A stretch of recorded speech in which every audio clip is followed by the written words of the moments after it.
नमस्कार, स्वागत है आपका मुद्दे की बात में। मैं हूं अवधेश। कानपुर के बिकरू में पुलिस वालों को शहीद हुए 10 दिन हो गए हैं। 10 दिन भी परिवारों के आंसू थमने का नाम नहीं ले रहे हैं। ये आंसू थम भी जाते अगर फर्ज पर लापरवाही भारी न पड़ती। शहीद सीओ देवेंद्र मिश्रा ने विकास दुबे के खिलाफ कार्रवाई के लिए एक नहीं 8 चिट्ठियां लिखी थीं। डीजीपी मुख्यालय तक पहुंची शिकायतों के बावजूद कोई एक्शन न होना उनकी शहादत की वजह बन गया। आज ही लखनऊ की जांच का निष्कर्ष तो यही है।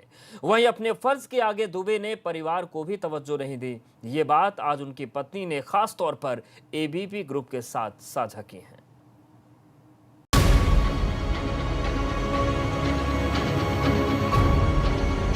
ये आंसू शहीद सीओ की पत्नी की है, जो तकरीबन 10 दिन बाद मीडिया से बात करने को राजी हुई। कानपुर के बिकरू में शहीद हुए सीओ देवेंद्र मिश्रा अपने फर्ज के लिए कितने संवेदनशील थे, इसका अंदाजा विकास के उस बयान से लगाया जा सकता है जिसमें उसने पूछताछ में कबूल किया था वो मारने का प्लान बना रहा था। लेकिन सीओ की पत्नी की माने तो सीओ देवेंद्र मिश्रा के लिए विकास सिर्फ समाज का दुश्मन था, उनका नहीं, बल्कि सीओ मिश्रा का तो खाकी बाल बुलंद करना चाहते थे। यही वजह थी उनके लिए ड्यूटी परिवार से भी बड़ी थी। काफी प्रमाण मेरे पास है, लेकिन मेरे पास अब हिम्मत नहीं पड़ रही है कि मैं कैसे बताऊं। हर समय कभी उन्होंने घर में ध्यान ही नहीं दिया, न कभी बच्चों पर ध्यान दे पाए। बस यही रहा कि तुम बच्चों को देखो, मैं सर्विस कर रहा हूं।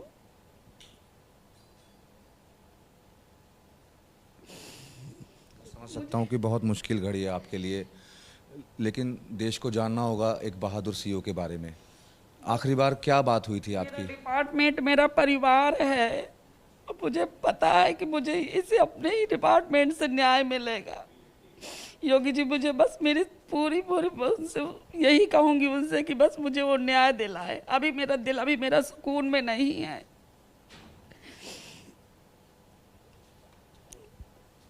उस दिन आखिरी बार कब बात हुई थी आपकी? क्या कहकर घर से निकले थे? दोपहर ये आए थे, ये ऊपर नहीं आए। बोले ऐसा है कि वायरस की वजह से 3-4 महीने से ये ऊपर आ ही नहीं रहे थे, बस नीचे से ही बात होती थी। दोपहर आए, बस बोले कि ऐसा है कि मैं जा रहा हूँ, नीचे से ही लौट गए। रात शाम को 7 बजे उन्होंने फ़ोन किया कि मैं पहुँच गया हूँ। फिर रात में इन्होंने 11:30 बजे फिर मुझको फ़ोन किया, बोले बच्चों का ध्यान रखा करो तुम, और ऐसा है कि बस अब सब तुम्हारे ही ऊपर है, और बस जब ये मेरी बस रिटायरमेंट के बाद ही मैं घर को देख पाऊंगा।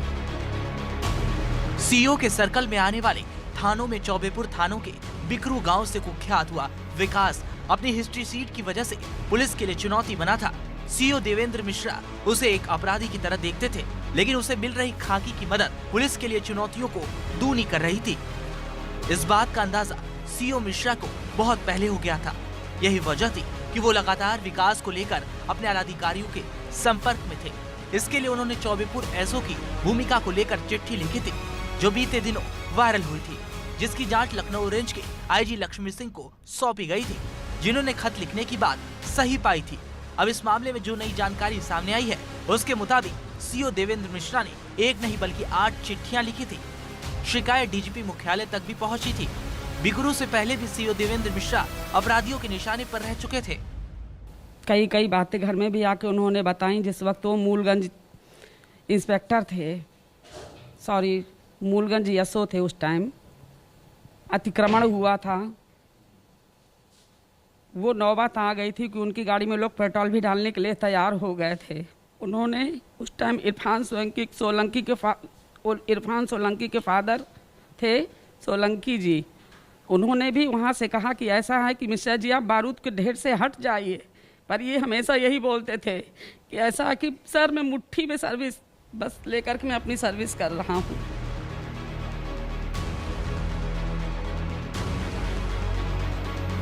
बिकरू कांड मामले से जुड़ी एक रिपोर्ट आईजी लखनऊ लक्ष्मी सिंह ने डीजीपी मुख्यालय को सौंपी है। बताया जा रहा है कि इस मामले में 8 शिकायती पत्र जो भेजे गए, खासकर जो खत डीजीपी मुख्यालय तक पहुंचा, उसके लिए डीजीपी मुख्यालय से एक टीम भी कानपुर गई थी। ये टीम 29 जून को कानपुर पहुंची थी।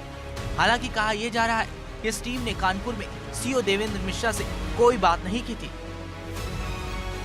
डिप्टी एसपी देवेंद्र कुमार मिश्रा ने एसओ विनय तिवारी के खिलाफ 1-2 नहीं पूरी 8 चिट्ठियां लिखी थी और उन 8 चिट्ठियों को न सिर्फ एसएसपी कानपुर बल्कि डीजीपी को तक भेजी गई थी और जिसके बाद 29 जून को डीजीपी मुख्यालय से भेजी गई एक टीम ने जांच की। लेकिन सवाल इस बात का है कि जब डीजीपी मुख्यालय तक भेजी गई चिट्ठी पर जांच भी हुई तो आखिर एसओ चौबेपुर विनय तिवारी क्यों नहीं हटाया गया? अगर डिप्टी एसपी की भेजी गई शिकायतों पर कार्रवाई हो जाती तो उत्तर प्रदेश की कानून व्यवस्था पर कलंक लगाने वाला बिकरू कांड नहीं हुआ होता।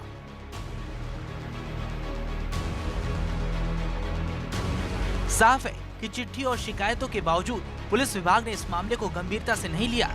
अगर लिया होता तो कार्रवाई की होती तो शायद बिकरू कांड न होता। हालांकि विकास दुबे के मारे जाने के बाद इंसाफ का दावा किया जा रहा है, लेकिन 8 पुलिसकर्मी जिन हालात में शहीद हुए, खासकर विभाग की मुखबिरी के चलते, वो सवाल अब भी अनसुलझा है। यही वजह है कि शहीदों को लेकर हो रही सियासत पर शहीदों के परिवार विपक्ष को आड़े हाथे ले रहे हैं। विपक्ष जो कह रही है उससे हमने कुछ लेना देना नहीं, वो तो कभी इधर और कभी उधर, राजनीति से कुछ नहीं लेना। वहीं बिकरू कांड की जांच के लिए बनी एसआईटी टीम भी कानपुर पहुंच गई है। इसकी अगुवाई आईएएस संजय हुस रेड्डी कर रहे हैं। एसआईटी ने गांव पहुंचकर लोगों से बातचीत की। इसके साथ ही प्रशासन यहां जिन लोगों की जमीनों पर विकास दुबे ने अवैध कब्जा कर रखा था, उन्हें लौटाने में भी जुट गया है। खौफ के बनाए इस साम्राज्य को बेखौफ होते ही खत्म करने की हर मुमकिन कवायद की जा रही है। Bureau report ABP Ganga.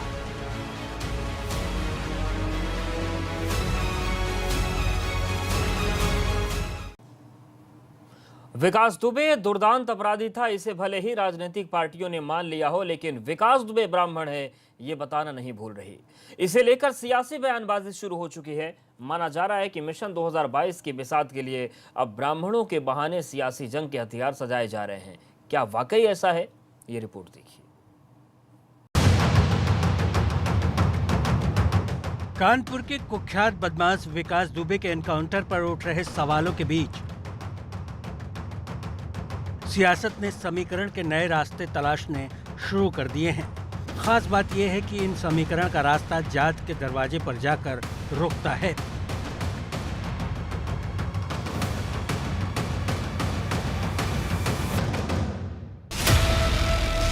और प्रदेश के सियासी गलियारों में जातियों का शोर फिर से गूंज रहा है।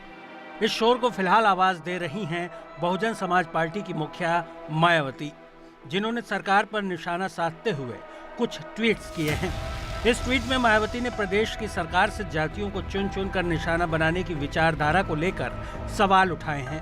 हालांकि अपनी इस बात को रखते हुए मायावती ने इस बात की सावधानी जरूर रखी है कि वो संतुलन से परे जाकर किसी खास वर्ग की वकालत करते न दिखें।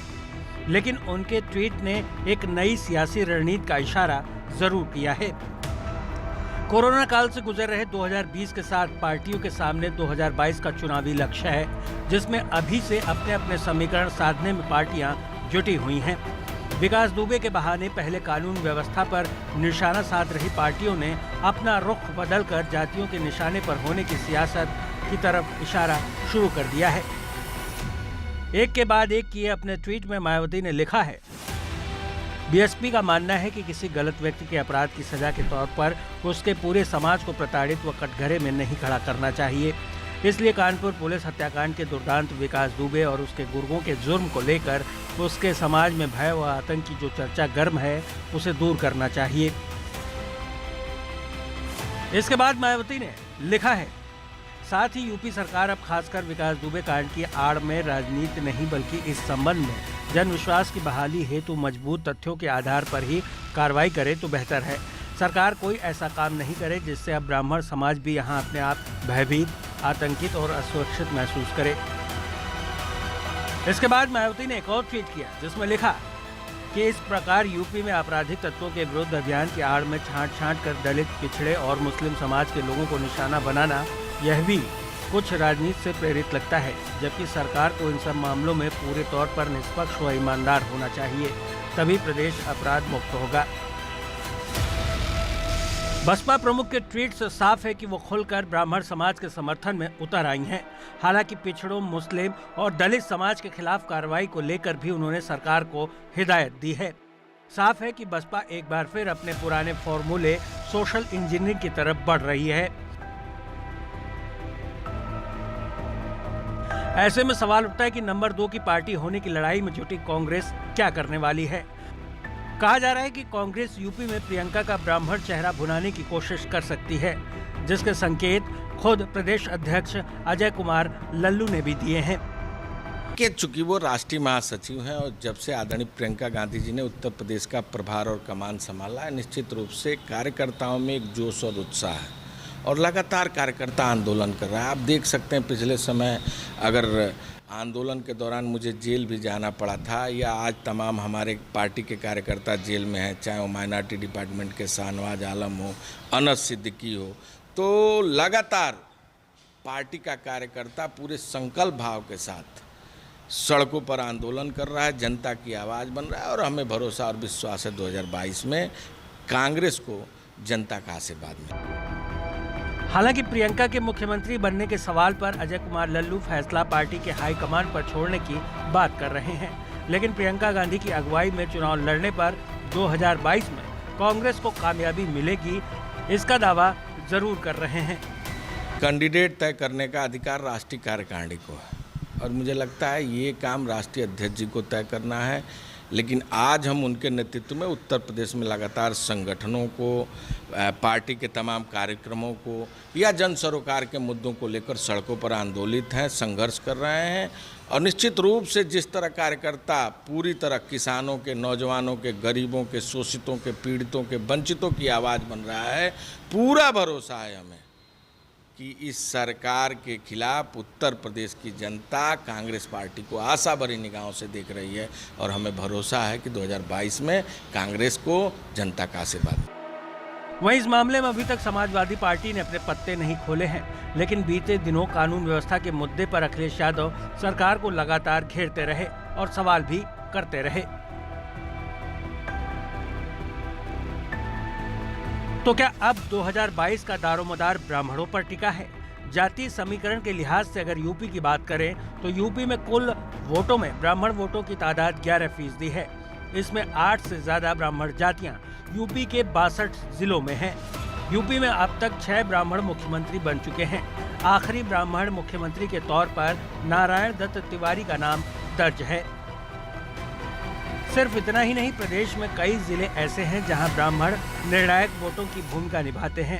जिलों के हिसाब से अगर इन्हें देखें तो इनमें लखनऊ में 13%, मथुरा और कानपुर में 17%, वाराणसी में 16%, प्रतापगढ़, बस्ती, संत कबीर नगर, महाराजगंज, गोरखपुर, कुशीनगर, देवरिया और सोनभद्र में 15% ब्राह्मण वोट हैं। यही वजह है कि पार्टियां ब्राह्मण वोट बैंक को नाराज करने का जोखिम मोल नहीं लेती और सियासी समीकरण में सावधानी रखते हुए ब्राह्मणों को अपने पाले में करने के लिए हर दांव आजमाती रही हैं।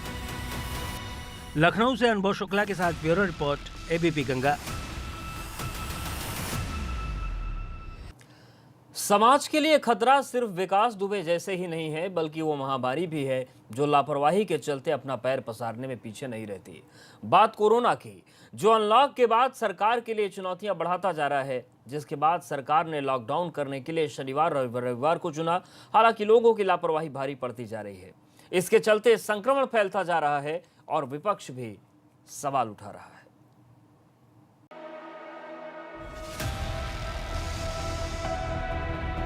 देश और दुनिया के साथ उत्तर प्रदेश और उत्तराखंड में कोरोना की रफ्तार लगातार बढ़ती जा रही है। अनलॉक के बाद इसमें दिनों दिन इजाफा होता गया। लोगों की लापरवाही से दोनों राज्यों में कोरोना पैर पसारता चला गया। यही वजह है कि सरकार को एक बार फिर लॉकडाउन की तरफ लौटना पड़ा है। लॉकडाउन केवल शनिवार और रविवार के लिए किया गया है।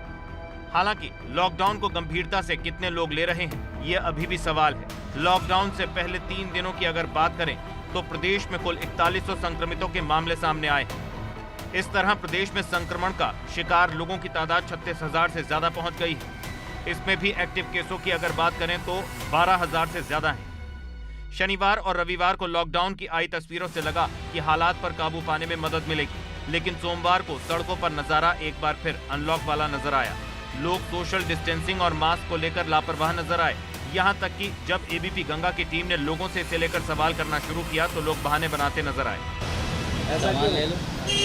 नहीं, मास्क रखा था सर, मास्क रखा हुआ है। अभी उतारा मैं जस्ट। कैमरा देख के लगाया है ना? नहीं सर।